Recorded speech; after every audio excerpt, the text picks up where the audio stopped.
Lalu apa yang menyebabkan seorang ayah tega membunuh anak kandungnya sendiri yang masih berusia 3 tahun? Kita akan bahas bersama Novita Tandri, psikolog keluarga. Selamat malam Mbak Novita. Selamat malam Mbak Nidia. Mbak Nov, ini tindakan keji disayangkan lagi-lagi terjadi seorang ayah kepada anak kandungnya sendiri. Ini terjadi bahkan ketika korban tidur di sebelah ibunya. Apa saja kemungkinan yang mendorong seorang ayah tega membunuh putrinya? Salah satunya adalah psikosis, Mbak. Psikosis ini yang bikin penderitanya sulit membedakan antara kenyataan dan imajinasi. Jadi biasanya penderitanya akan mengalami apa yang disebut dengan halusinasi atau delusi. Jadi dia sulit tahu bahwa ini kenyataan atau tidak.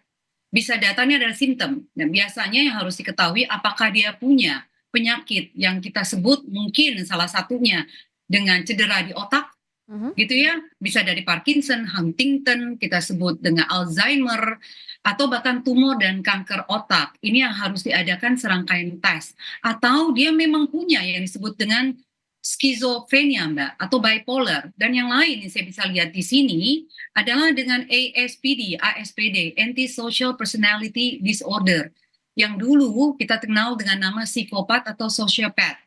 Atau yang lain lagi, yang ketiga adalah felicida altruistik, di mana yang orang tua, ayah kandung dalam hal ini, yang menghilangkan nyawa anaknya karena merasa saya mengangkat penderitaannya supaya dia tidak mengalami penderitaan di masa depan dengan saya menghilangkan nyawanya.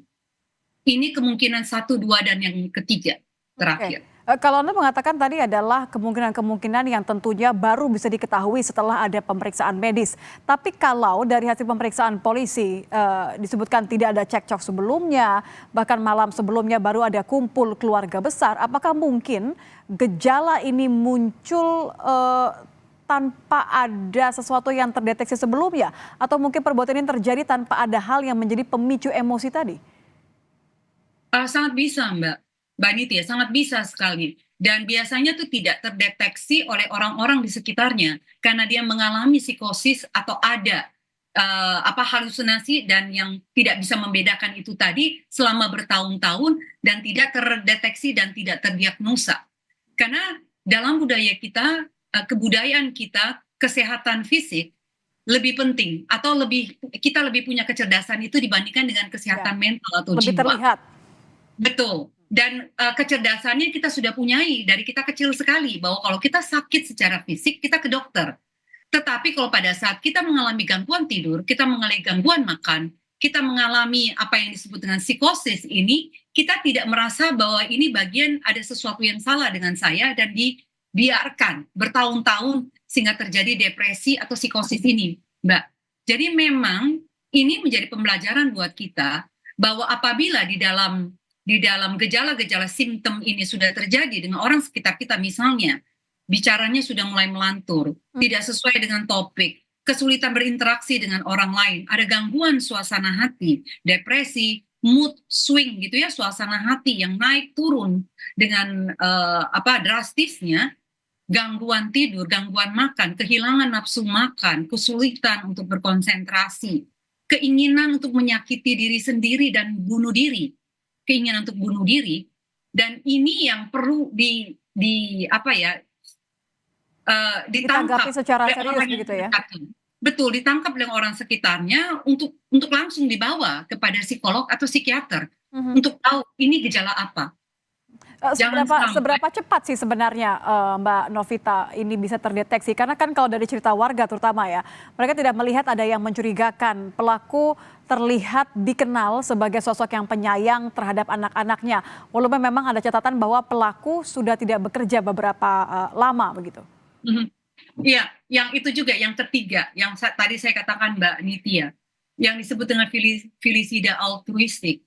Jadi secara luas ini kalau kita definisikan pembunuhan dari orang tua terhadap anak dengan menganggap bahwa kalau saya menghilangkan dengan ini masih salah satu ya Ya, ya. kemungkinan. Kalau ini sekarang ada faktor ekonomi, bahwa kalau saya tidak bekerja, saya kesulitan dengan ekonomi, ini sekali lagi gangguan. Bagaimana dengan menghilangkan nyawa anak-anak saya justru menyelamatkan mereka Jadi mereka tidak perlu mengalami penderitaan yang seperti saya alami. Justru saya menyelamatkan mereka. Gangguan ini kalau dipunyai dan tidak dideteksi, tidak dibicarakan dengan orang lain, orang terdekat bahkan tidak mengetahui, ini yang dia lakukan. Dan gabungan dengan psikosis, sangat kemungkinan ini bisa terjadi terhadap anak dengan menghilangkan nyawanya, Mbak.